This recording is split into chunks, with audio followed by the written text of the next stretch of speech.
అండి అందరికీ నమస్కారం. బ్రహ్మ ముహూర్తంలో శుక్రవారం రోజు నేను పూజ చేసుకున్న విధానాన్ని షేర్ చేస్తున్నాను.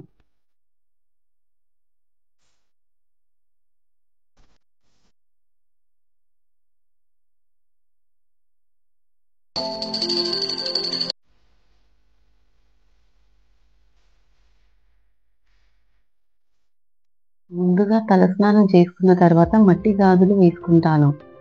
మట్టి గాజులు ఐదో తనానికి మరియు ఐశ్వర్యానికి ప్రతీక అని మన పెద్దలు చెప్తారు. మట్టి గాజులు ధరించడం వల్ల కలిగే ప్రయోజనాల గురించి ఒక వీడియో చేశానండి. అది మన ఛానల్లో ఉంది, తప్పకుండా చూడండి.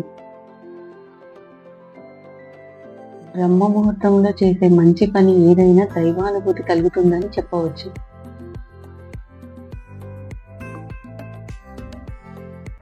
హలో అండి, అందరికీ నమస్కారం. Welcome back to our channel life with Suhasini. అందరూ ఎలా ఉన్నారండి? బాగున్నారు కదా? మీరందరూ బాగుండాలని మనస్ఫూర్తిగా కోరుకుంటున్నాను. అందరూ ఆయుర ఆరోగ్య ఐశ్వర్య సుఖ సంతోషాలతో వర్ధిల్లాలని మనస్ఫూర్తిగా ఆ పరమేశ్వరుని ప్రార్థిస్తున్నాను. బ్రహ్మ ముహూర్తంలో పూజ చేసుకునేటప్పుడు తలస్నానం చేసిన తర్వాత ముందుగా కాళ్ళకి పసుపు రాసుకుంటాను. పూజ చేసుకునే ప్రతిసారి తలస్నానం చేసిన తర్వాత ఇలా కాళ్ళకి పసుపు రాసుకున్న తర్వాతనే పనులు స్టార్ట్ చేస్తాను. తర్వాత ఇంటి ముందు ముగ్గు వేస్తాను.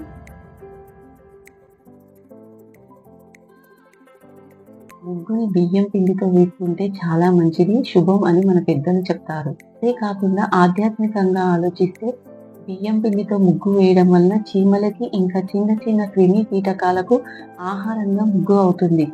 దీనివల్ల జీవరాశులకు ఆహారం పెట్టిన వాళ్ళం అవుతామని నా అభిప్రాయం అండి. ఇంటి ముందు ముగ్గు వేయడం అంటే లక్ష్మీదేవిని మన ఇంట్లోకి ఆహ్వానం పలుకుతూ ఇలా ముగ్గు వేయడం అనేది మన ఆనవాయితీగా వస్తుందని మన పెద్దవాళ్ళు చెప్తారు. బ్రహ్మ ముహూర్తంలో చేసే ధర్మబద్ధమైన మంచి పని ఏదైనా సరే ఆ పనికి దేవతల ఆశీర్వాదం తప్పకుండా లభిస్తుంది. అంతేకాకుండా మన పని చాలా సులభంగా నెరవేరడానికి మార్గాలు అనుకూలిస్తాయని మన పండితులు చెప్తారు.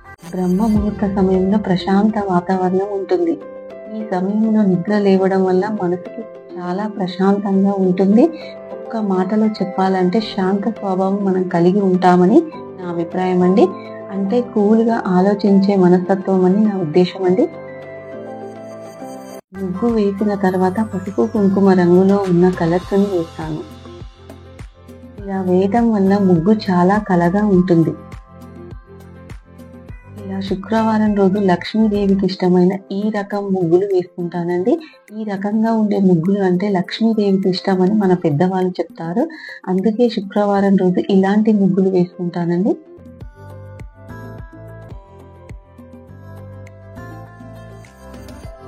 ముగ్గు వేయటం కంప్లీట్ అయిన తర్వాత పూజ కోసం తమలపాకులు తెంపాను.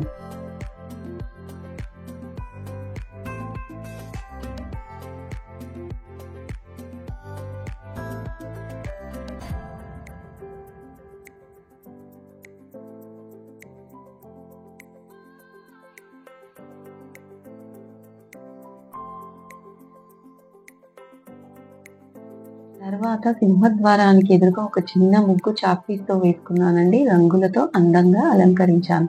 ముగ్గులు వేయటం అయిపోయిన తర్వాత జడ వేసుకుని ముందుగా గడపని పసుపు కుంకుమలతో అందంగా అలంకరించాను. తర్వాత గడప ముందు దీపారాధన చేసి అక్షింతలు వేసి నమస్కారం చేసుకున్నాను. సూర్యోదయానికి ముందు చేసే దీపారాధన ఐశ్వర్య దీపమని, ఏ ఇంట్లో అయితే సూర్యోదయానికి ముందు దీపారాధన చేస్తారో ఆ ఇంట్లోని వారు అష్టైశ్వర్యాలతో తులతూగుతారని మన పండితులు చెప్తారు.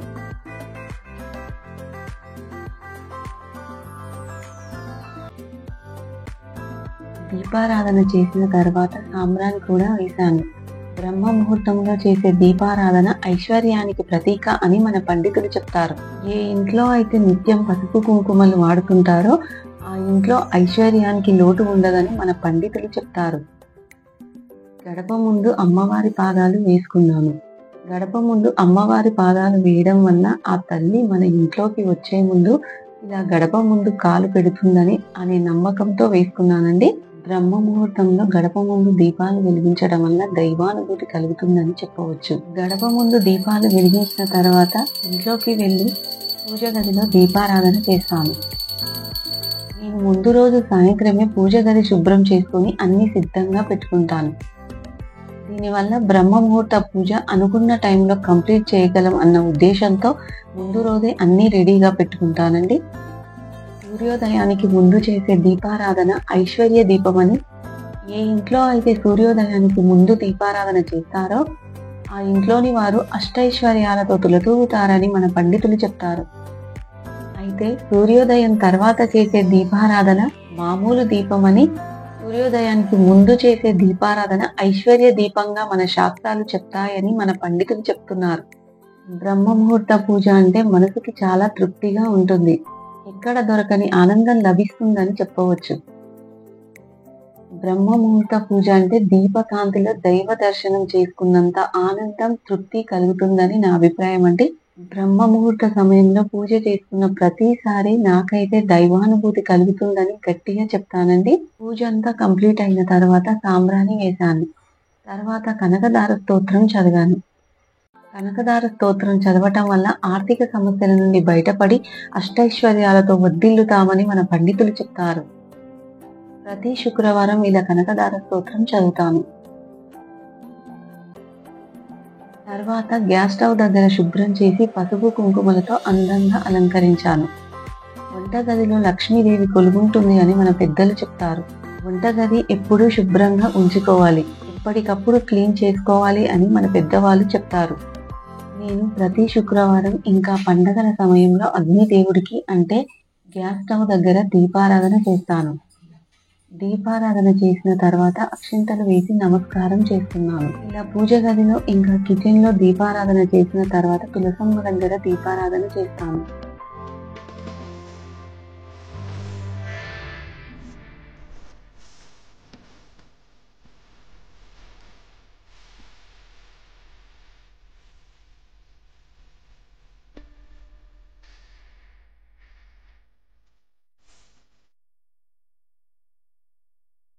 బ్రహ్మ ముహూర్త సమయంలో బ్రహ్మదేవుడు, సరస్వతీదేవి ఆకాశంలో హంసపైన విహరిస్తుంటారని మన పురాణాలు చెప్తాయి. బ్రహ్మదేవుడు దీనికి అధిపతి కాబట్టి బ్రహ్మ ముహూర్తం అంటారు అని మన పండితులు చెప్తారు. తులసమ్మ దగ్గర దీపారాధన చేసిన తర్వాత అక్షింతలు వేసి నమస్కారం చేసుకున్నాను. తర్వాత కనిపించే దైవంగా భావించే సూర్య భగవానుడికి నమస్కారం చేశాను. బ్రహ్మ ముహూర్త సమయంలో చేసే మంచి పని ఏదైనా సరే ఉన్నత శిఖరాలను చేరుకోవడానికి అవకాశాలు ఎక్కువగా ఉంటాయని మన పెద్దలు చెప్తారు. తులసమ్మ దగ్గర దీపారాధన చేసిన తర్వాత ఇలా రాగి చెంబుని అలంకరిస్తాను. లక్ష్మీదేవి మన ఇంట్లో స్థిరంగా ఉండటం కోసం ఇలా రాగి చెంబుని ఇంట్లో పెట్టుకోవటం మంచిది అని మన పండితులు చెప్తారు. రాగి చెంబుని గురువారం సాయంత్రమే మార్చుకుంటాను. శుక్రవారం రోజు పూజ చేసిన తర్వాత పువ్వులు ఒక్కటి మారుస్తాను. ఎందుకంటే శుక్రవారం రోజు రాగి చెంబుని కదిలించకూడదు అని మన పెద్దవాళ్ళు చెప్తారు కాబట్టి గురువారమే సిద్ధం చేసుకుంటాను. చూసారు కదండి, నేను బ్రహ్మ ముహూర్త సమయంలో శుక్రవారం రోజు పూజ చేసుకున్న విధానాన్ని. తప్పకుండా మీకు నచ్చుతుందని కోరుకుంటున్నాను. మీ సలహాలు, సూచనలు కామెంట్ రూపంలో తెలియజేస్తారని మనవి చేసుకుంటున్నాను. లక్ష్మీదేవి అనుగ్రహం ఎల్లవేళలా మనందరికీ ఉండాలని మనస్ఫూర్తిగా ఆ పరమేశ్వరిని ప్రార్థిస్తూ మీ లైఫ్ విత్ సుహాసిని. నన్ను ఎంతగానో సపోర్ట్ చేస్తున్న మన వ్యూవర్స్ అందరికీ ఈ వీడియో నచ్చుతుందని కోరుకుంటూ please subscribe, like and share. ధన్యవాదములు.